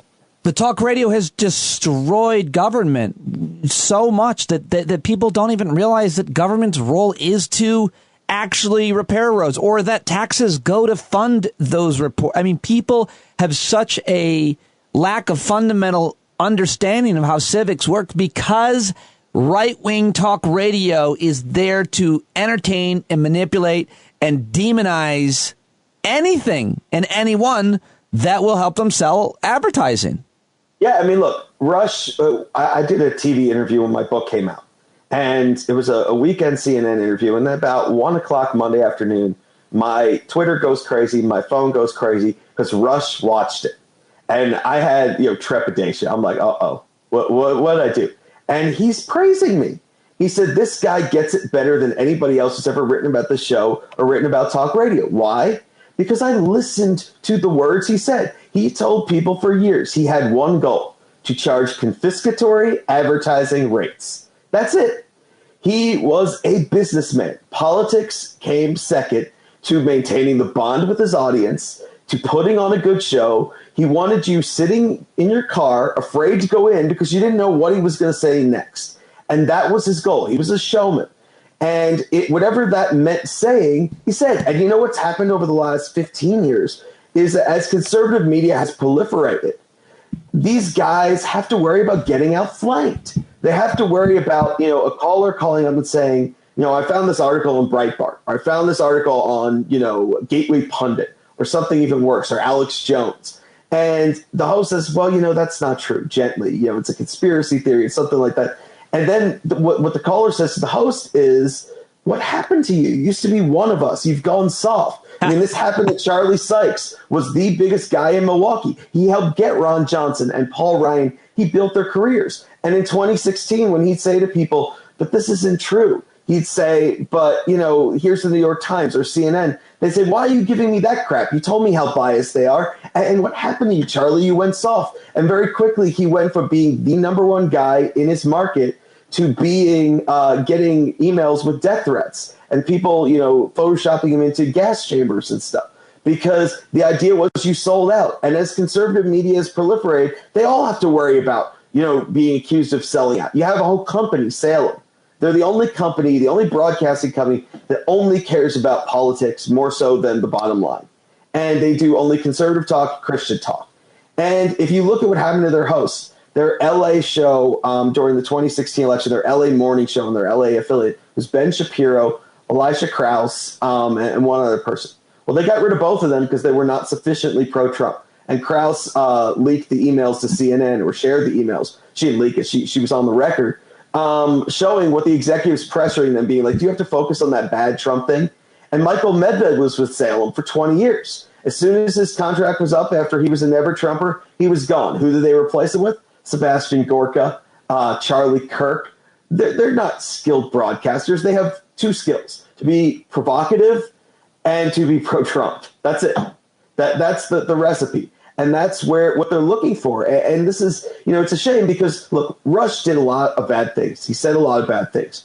But he was a very skilled, talented entertainer. When he started the 48 weekends a year, he went on the road and did an hour and a half or 2 hours of stand-up, basically, in a tuxedo.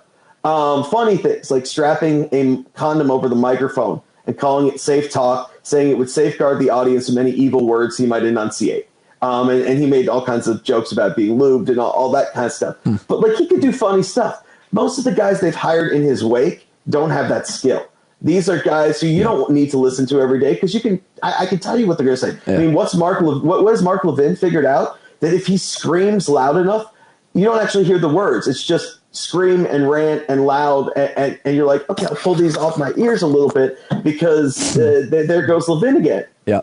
I mean, it really is the core of the GOP. These guys are the most powerful figures in the GOP. There's so much channeling of grievance. Don Bongino, Sebastian Gorka, and of course Rush did this as well. But demonizing people and just, I mean, but Rush played, I think what you're saying is he played a lot of different tunes. He had a lot of different notes, whereas a lot of these guys now are just angry all the time. I mean, I'll almost admire my former colleague at SiriusXM, Andrew Wilkow, because he stayed in this mode, like it's a comedy bit. I'll make fun of him. Like he'd be angry on the radio, right? He'd be like, I can't believe these Obama people. And then he'd walk in the break room at SiriusXM. He's like, there's no more bear claws in the vending machine. I was like, well, at least you're consistent. I don't know how you stay up there. But the point is, there is only that level, and it really, I guess it works enough to do what they need to do to sell ads and get ratings. Yeah, and I mean, Rush, at least early on, Rush became much more of that with time. But Rush early on would rather mock someone, would rather do a parody about them, would rather, have a nickname that was caustic but funny, than scream about something. Some of these other guys, their gimmick has been screaming. And here's the thing. Screaming worked for Bob Grant 40 years ago in New York. It's gotten tired because they're all doing it. And they're all saying that American society is on the cliff and liberals want to destroy everything. Like everything is an existential conflict. And to some extent, they are reflecting their audience's sentiments. Yeah. And to some extent, they are driving it. And it's really dangerous for our society because it's not true. And the Republican politicians feel compelled to sound like them. What the Republican politicians have not figured out, have been too stupid to understand, is if you throw people that kind of red meat for years, they then believe it. There was this sense among the Republican politicians, I think, of like, well, rhetoric doesn't matter. What did they always say about Trump? Like, watch what he does, not what he says. That the rhetoric doesn't matter. You can say whatever you want. But what they didn't realize is the audience wanted what they were promising. They believed the rhetoric. So Donald Trump comes along, and Donald Trump doesn't sound like George Herbert Walker Bush or George W. Bush. Donald Trump sounds like Rush Limbaugh.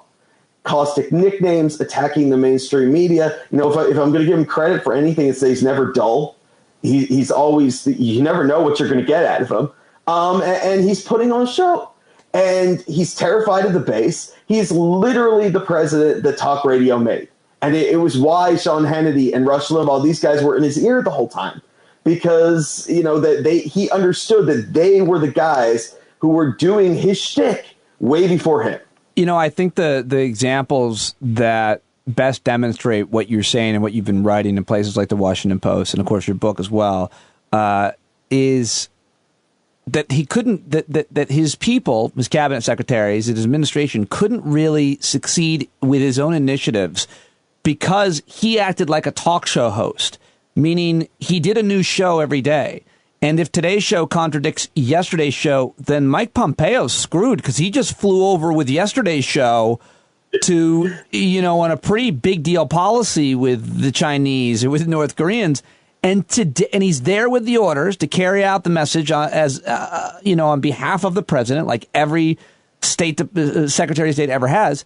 And then he looks back and sees Trump throwing him under the bus. Same thing with Rex Tillerson. Same thing with almost every cabinet secretary. He sends him out there with a message, but he changes the message because the next day is a new episode. And that made it very hard for the Trump administration to actually succeed with any of their initiatives because their initiatives changed the same way Rush's monologue did. Whatever was best to keep people's attention today. How about that? Yeah, the best example. He tells Ryan and McConnell he will sign a continuing resolution to keep the government open. This is right before Christmas of 2018. And conservative media goes nuts. So what happens the next day? He texts Rush or he calls Rush during a break to let Rush know, I'm not signing it. I'm going to shut the government down. It was the longest government shutdown in history. Why? Because conservative media got angry. And you're absolutely right. He'd send these people up to the Hill to negotiate. And then he'd make Mnuchin look like an idiot because he's promising something. And Trump's like, no, I'm not going for that. And what this came down to was Trump says, art of the deal. That's my thing. I'm a deal maker. Yeah. But Trump understood what the hosts understand, which is the one risk in talk radio is being, two risks, being boring, but losing your audience, losing that bond. You have a friendship with these guys. A woman calls up Rush's last show before Christmas last year. Calls up and says, Rush, I've been listening for all these years. You remind me of my dad. You're like a dad to me. I want to be a Limbaugh Jr. She's all emotional. He's all emotional. That's the kind of bond they have. And that's the thing they don't want to lose. Well, what did Trump do? Every time that there was a deal to be had with, Pelosi, with Schumer, where he could have cut a deal on infrastructure, because let's be honest, Donald Trump doesn't care about how much we spend, or he could have cut a deal on COVID relief or any of this other stuff. One of his conservative advisors or one of these hosts would get in his ear and say, your base isn't going to like that. They're not going to like this. Early in his presidency, he agreed to something on immigration in that Chinese dinner that he had with Pelosi and Schumer, where they're eating Chinese food out of takeout containers at the White House, and saying, they had a deal. Well, he backtracks really quickly because they say, you're going to lose your base. You're going to lose the audience. Well, he's a showman. He doesn't want to do, he's more worried about that than the art of the deal. And why is he going to risk losing them? Because they have been told for decades, Democrats are not the loyal opposition. They're not good, God-fearing Americans who, want what's good for the country, but who disagree on how to get there. They are the enemy. They hate you. They hate your values. They are condescending. They want to drag America down. They hate America. They want to, teach kids how terrible America is and all of this other stuff. Well, you hear that over and over again, and this is like a soap opera. You're not out there rooting for the guy who's going into his tights for a roll of quarters in professional wrestling. I mean, I'm a kid of the 80s. I watched enough pro wrestling. You hate that guy. Yeah. That's what they've turned politics into. My brother always rooted for those guys. I was like, what is wrong with your moral what are you doing? He even took the side of Cobra Command when we played G.I. Joe. I don't want to go down that road. But I think that is all so important, everything that you're talking about, because of the influence of these talkers, right-wing talkers, on the policymakers. And I would argue that because of that, Donald Trump was able to get elected when he had no experience, because he's such a showman, and he'd created this myth about his business dealing, and he became famous, especially on The Apprentice, and he was able to get elected. But because of the same quality and the same techniques and practice, he was unable to get reelected, because running a campaign is so much different than governing. And the only thing he got done, I mean, he got huge things done for conservative agenda in terms of judges and tax cuts. And he got a lot done in terms of just shitting all over and pissing off liberals every day, which is also sadly an important thing to conservatives, but it is. But the one thing he couldn't do is prevent 500,000 people from dying. And in the end, that hurt him, because that takes governance. That takes working with policy experts. All he had to do is let this hero, American hero, Anthony Fauci, and the rest of those experts at the CDC just take over and just do what they said, and he would have gotten reelected. But he couldn't do that because of everything that we're talking about, is my opinion. Yeah, no, I mean, what were these hosts saying? They were saying, oh, you can't trust that Fauci guy. Masks, who need masks? What's wrong with us? This is just like the flu, they said in March. And, you're 100% right that, first of all, Trump, Limbaugh, that they build themselves as men of the people, in spite of the fact that they like $500 bottles of wine. Rush liked $500 bottles of wine. Trump didn't drink and did smoke. Rush he lived in a gold room. Yeah, but we get same difference. But they helped in 2016. They were able to say to these conservatives, look, we know Hillary's bad. And in the soap opera of talk radio, she was like the villain of villains. She was like almost Satan. And so they said, we know she's bad. We're not sure about this Trump guy. He has said things in the past that are not what we believe in. But he's promising us good things, at least on immigration. So you should go for him. And they all kind of pushed their audience. They said, look, I wasn't on board at first, but look, I've gotten on board. I don't endorse everything he says or does, but you should try him. But then what happens is, here's a fact that most people can't believe. The two stations that were billed as all conservative talk, that were the first two places that format was successful, were Seattle and San Francisco. And people say, well, what are you talking about? Liberal, the most liberal markets in America. And the answer is, in a major market, all you need to succeed is 3 to 5% of the audience, which is a fancy way of saying Donald Trump could hold that audience and make them love him. And I mean, really love him. They would have bought any product he sold. The most honest thing the man said to us was, I could go out on Fifth Avenue and start shooting people and they won't care. But guess what? He did that with 35, 40% of the American people. Yeah. But that's not 50 plus 1. That doesn't get you victories. And that was the problem. He made the audience love him, the conservative media audience. And that was enough to win a primary. That was enough to have a rabidly loyal base. But that base was not big enough to win elections because, as you said, Most Americans want someone who is going to keep them from dying, or keep their friends from dying, or keep their family from dying, who isn't going to say, inject bleach to ward off the pandemic. It might be funny. It might have led to a lot of interesting and fun memes, but guess what? That's not a great, way of governing. And that was the problem for him. He didn't get that base was just not enough. So, Brian, I love talking to you and reading your stuff, and we got to keep doing this. Maybe we'll have to do a regular segment where you update us, because I just wonder where we go from here. Rush Limbaugh is dead. I don't think it matters, because I think he gets replaced. I think it matters because I don't know, you could tell me, but I don't know what goes on AM radio, much less terrestrial radio anymore. But it seems it's gradually been going away. But that's, so you would think, so a lot of older people that really only know how to use the radio, they don't know how to turn on a podcast or watch YouTube. I mean, old Rush Limbaugh folks, but they're going to die anyway. But his style has been replicated over and over and ripped off here and there. It'll never be another Rush Limbaugh, but there's a million others like him, and they are on new media. They are on podcasting and YouTube, but forget that. They're on TikTok and Instagram and everywhere doing what Rush started. But Donald Trump, I argue, has been muzzled. I mean, he was on TV this past week and like 3 networks. Brian, nobody even knows. No major network is trying to put him on TV. He's not on Twitter. I think his influence is waning, and Rush Limbaugh is dead. But I don't think that means that much in terms of the overall conservative movement, its strength, its power, because they're going to use the techniques and strategies developed by those guys and stolen and shared over and over to continue to do the same old game, which is just about entertaining and not about actually governing or doing anything that's in the public's interest. But what do you think? That's more important. I think you're right. I think AM radio has a real problem, because to listen to AM radio, you're listening to like 22 minutes an hour of commercials, and young people don't have time for that. They don't want that. They listen to a podcast, you get like 2 minutes an hour of commercials. It's a much better deal.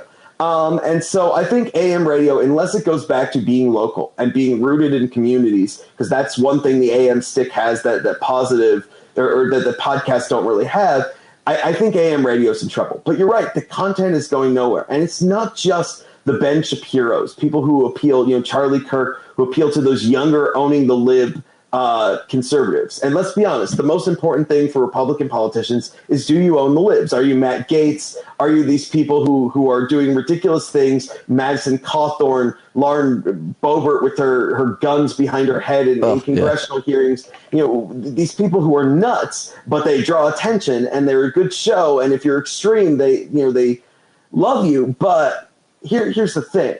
It's not just those people. It's, some of the Barstool Sports stuff. Joe Rogan is someone who podcasts, and he was for Bernie Sanders at one point. But if you listen to the kind of cultural dialogue he's having, and you listen to the underpinnings of it, it's a lot of Rush Limbaugh kind of white male resentment.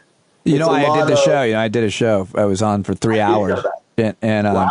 Back in November 19. And I know Joe forever from comedy. And we argued a lot in it, but it was fine. We're 2 comics and it's whatever. But the email that I got for 6 months after, because our big argument was about guns, was unbelievable. Unbelievable how negative it was. But anyway, yeah. But I don't know why. I guess I just I was trying to impress you by saying I was on with him. No, it is impressive. He's the #1 podcaster in America. But he's a lot like Rush. He has a lot of entertaining skills. He's funny. He's an interesting listen. Yep. But if you listen to the kind of cultural grievance that underpins things, it is that white male thing that made talk radio tick. Yep. And you're seeing it in these new places. You're seeing it in sports outlets. There's that guy, I guess it's Clay Travis, who is like, I'm right-wing sports guy or something like that. You have that kind of thing. And so it's going nowhere. And it's going to keep festering. And what the problem is, these guys are entertainers. So they don't care if they spread misinformation. Right. They don't care if Donald Trump is saying, well, the election was stolen. They're not going to be the ones say, whoa, Donald, hold up here. It wasn't stolen. There's no evidence. They don't care about that. And it's dangerous because here's the thing, Pete. We might not agree on every single policy that we need in America, but you and I can look out the window and say, you know what, it's gray and snowy today, or you know what, it's sunny outside, or rainy, We can make that, we can come to a common ground real easily. So we can have discussions. Some of these people who are living in this echo chamber of the media that Rush Limbaugh made, you know, if I say, well, it's sunny outside, they say, no, it's not. And I say, but what about that fiery ball up there in the sky? And they say, I don't see any fiery ball. Right. Well, you can't talk about policy. You can't find common ground. You can't, you know, even build a relationship if you can't get to what the weather is outside. And that's where we are. That is the space that this media and it's only gotten so much worse. I've said similar things for a long time. I've been banging that drum about having a common, consistent truth, but it used to be on science like climate change or COVID. But now what's super terrible is we don't agree on who won the election. And what that does is it undermines the democratic process. And so if you thought public health situations were dangerous, how about undermining democracy that can allow us to, you know, solve public health situations or any other existential problem that we have if we don't even agree on who won the election? And it's not like a fringe. It's the vast majority of Republicans don't agree that Joe Biden won the election and that Donald Trump lost fair and square. Yeah, we spent 3 months hearing Trump and all of this conservative media say it was stolen, it was stolen, it was stolen, even though he told us 3 months before that he was going to say it was stolen and queued up how he would say, like, he literally shared the script, and then everyone was like, oh, yeah, this is, you know, makes sense. But that was what he did, and we can't agree on that. We can't agree on the basics of, like, vaccines against the virus that's kept us all trapped at home for a year are good. You go out in some of these red states, and I know people who live in them who are saying, you know, no one's wearing a mask. They're just ignoring the science. They're doing all this stuff. I mean, we can't agree on basic things that we used to be able to agree on, like trust the doctors in the middle of a pandemic. And the democracy's imperiled. Our health is imperiled. I mean, this is a huge crisis for us because we have to be able to agree on facts. And this is not a liberal or conservative thing. People can and should consume media from different ideological perspectives. That's healthy because then you get different perspectives. But we're talking about falsehoods. We're talking about conspiracy theories. We're talking about stuff that's just like bad fiction. If I wrote it in a novel, you would say the critic would pan the novel and say, this isn't very good because it's fanciful. It doesn't, you can't believe it at all. Yes. And that's where we are. So my last question is simply, and I want to examine this with you forever. And people have asked me this question a lot because of my career, I guess, and straddling comedy and politics and media. But why do you think, what is your, I'm sure you have a lot of different reasons as to why it's not the same on the left, the liberal left, in terms of media's influence on actual policymaking. Liberal media's influence on policymaking is almost non-existent in a way. I think it's changing in a way a little bit more now, but still it really doesn't have the kind of influence that right-wing media has always had on Republican or conservative policymaking. Why? There are 4 quick reasons behind this. The first is that liberal consumers have more media options than do conservatives. And you're saying, oh, wait a second, there's all these conservative stations and things. But I mean more different products. I mean, you've got liberals who listen to NPR. You've got liberals who are listening to urban or African-American talk radio or Spanish language radio. You've got people who are listening to shows like you, or we got a show here in Philadelphia, Preston and Steve. They're on an FM rock station in the morning, and they just have fun. They're talking, they're doing gags, they're goofing around, and they're the top-rated morning show, but their demographics skew young, i.e., the Democratic demographic. And they have more options. Some of them want the mainstream media. Some of them want this. Some of them want that. And so the market, and let's not forget, this is all a business. The market has never been there for loud, screamy liberal radio to the same extent. So that's one factor. Second factor is there was never a liberal Limbaugh. There was never someone with that level of talent. The closest thing to him, the only other guy who had that level of talent, and somebody even asked me about this the other day in an interview, was Howard Stern.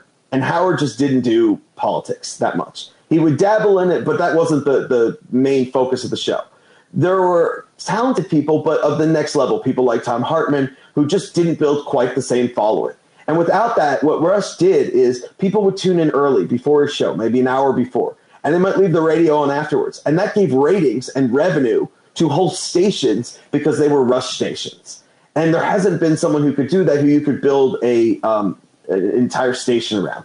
So that's the second factor. The third factor is that the conservatives got there first. That meant they locked down all of those 50,000 watt stations. I always use the example of, as a kid, I could go down to the Carolinas on vacation, up to Maine, and still hear Phillies games at night. I know your younger audience is like, what do you mean? You just turn the app on. But in the old days, kids, you had to actually go in the car and listen through all the static on the 50,000 watt station, of which there were only a couple hundred in the entire country. And they got there first, and they got all the advertising and promotional dollars because they were the top-rated stations. So when they tried liberal talk, there wasn't the same push behind it. And a lot of the liberals they put on the air didn't understand that this was a show. You know, you listen, Janine Garofalo, Al Franken, funny people. When they try them on the radio, if you read the quotes from them, when Air America starts, they're saying, I'm here to give voice to the half of America that doesn't have a voice. One of Franken's producers said to him, Al, what was your goal in Saturday Night Live? And he said, to put on a good show. And he said, well, why isn't that your goal for this? And Al said, this is different. Well, that meant that some of them were not very good on the radio, in spite of being very talented people. And then the final thing, the most intriguing thing I heard a lot from radio executives and didn't really believe, or believed a little bit because enough of them on enough ideological sides said it, but was kind of questionable, was they said, liberal thinking doesn't fit talk radio as well. It's not black and white. It's gray areas. They said, we put Mario Cuomo on and they make a great point. And they say, but on the other hand, and the people don't want to hear it. They want something that's like the top version of greatest hits radio. I didn't totally believe it. And then there's a book that came out called Irony and Outrage by a friend of mine, Dana Young, scholar at the University of Delaware. And she's also in an improv comedy troupe. So she's got like a background on this that explains why liberals have done better in late night comedy and conservatives have done better in talk radio. And the way that they think, the kinds of things that are funny to them. It explains something that I had always thought, which was when they've tried conservatives in late night comedy, like Greg Gutfeld, it's not funny. I watch it, I'm like, but that just bored me for a minute. It didn't make me laugh once. And similarly, if you ask, you put Franken on the radio, it wasn't funny. And, part of that is that the stuff that liberals laugh at and the stuff that conservatives laugh at, very different things because of cognitive structures, because of psychology. And so the late night comics is kind of that's the liberal equivalent to talk radio. That, you look at those audiences, they're liberal, they're leaning left. You look at the shows, the hosts, they lean left. And I think that when the conservatives try to do it, they do something that's mean-spirited, that's not funny, that it doesn't work. And the same thing with the liberals in talk radio. That they what they hear is something fundamentally different than what the audience for those shows hears, because their brains work differently. So that's the kind of most intriguing thing, is it might be the way our brains work, but there's all these factors that play a role into why we've never gotten the same kind of thing. And you can kind of see it, because if you look at who's popular in terms of liberal media, it's everyone from Rachel Maddow, who sounds kind of like NPR with the perspective. Morning Edition is the top-rated show in all of spoken word radio. But then it's people like Mark Maron. It's people like Sam Bee and Stephen Colbert. It's comics. It's people who are like you, who are funny, who can make me laugh and give me a break while still informing me. The best thing ever happened to Twitter, Jon Stewart finally joined. I missed his perspective. But that's the long answer of why this just hasn't worked for the left and why the right really has struggled at night. Fox is putting Gutfeld on at 11 o'clock. It's not going to work. And this is why. Such great analysis. So great talking to you. And I think it's really sweet and poignant that Rush Limbaugh's death brought us back together, Brian. I am always thrilled to come on with you. We should do a regular segment. We should. Let's talk about it, because, there's so many stories and situations that happen every week. And I think that, your field of study and your knowledge base on this is as important as any other thing that we talk about, because it's so influential, these media outlets and the way people think. And you're so good at explaining it all in a way that the rest of us can understand. So let's definitely talk about it. Thank you very much for joining me. It's great to see you again. My pleasure. It's always great being with you, Pete. Isn't he great? Brian Rosenwald. He is on Twitter at Brian ROS1, at Brian ROS1. First time is on the podcast, and whenever someone comes on the first time, and anytime really, I love it when you let them know, especially on Twitter, that you heard them here and that there's lots of folks listening and enjoying what we learn together from my guest experts that join us on the podcast. And that is it for today. You got a great news recap, 2 excellent guests, and I'm so glad to have you along for the ride today. I hope you're doing okay. Hope you can think about joining us in our community. We got a great hangout this Thursday and every Thursday at 8 p.m. live virtually, and you can always jump into the Discord platform anytime you want, 24/7, so that you're never alone. If you're a member of the stand-up community, just go to patreon.com/PeteDominic or click on the paid subscription link in the show notes. That's it, folks. That's all. Take it away, John Carroll. Stand up, stand up. Well, the founding fathers saw a land for all. They had to stand up. They had to stand up. They had a keen imagination for a crystal ball, drawing all the plans of a stand up. But all they had to go on was the time they were in, with other causes for laws, and since they weren't even sin, they knew that change was gonna come before the change could begin. They had to stand up. All right, they had to stand up. We got to stand up. We got to look the devil square in the eye. We gotta let him know it's his time to go and make it clear when all we hear is a lie. Why you lying awake wondering where the money all went? It'll be the cost of freedom that'll go unspent. You can see him flee the scene of that experiment if you stand up. All right, we got to speak up, we got to reach up and raise your voice in every way you know how. Don't be toes up, you got to show up. Ain't no better time to do it but now. No need to pledge allegiance to no wanton tribe. Rise up and show obedience to the voice inside. And listen well and it'll tell you not to run and hide. It says stand up. Stand up. Got to stand up. Ooh, come on, just stand up. Everybody got to stand up in the darkest hour. Stand up. People got the power. Stand up. Come on, come on, come on. Come on, come on, come on. Come on, come on, come on. Stand up.